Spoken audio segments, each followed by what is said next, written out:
نسمو وبآية ننشر في الأكوان هدايا بحديث نسمو وبآية.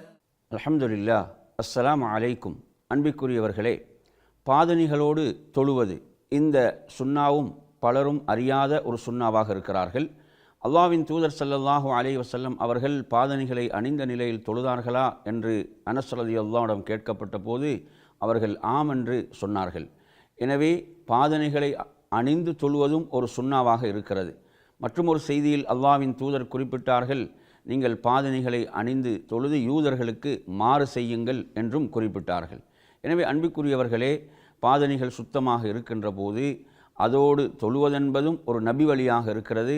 நமக்கு அவ்வாறு தொழுவதற்கான சந்தர்ப்பங்கள் உருவாகலாம். அந்த சந்தர்ப்பங்களையும் பயன்படுத்தி கொள்ள வேண்டும். அதே போன்று நாம் மஸ்ஜிதுகளை பொறுத்தவரையில் அந்த இடத்தினுடைய சுத்தங்கள் கவனிக்கப்பட வேண்டும். அதே போன்று இந்த சுன்னாவும் நடைமுறைப்படுத்தப்பட வேண்டிய ஒன்று என்பதை நாம் மறந்துவிடக்கூடாது.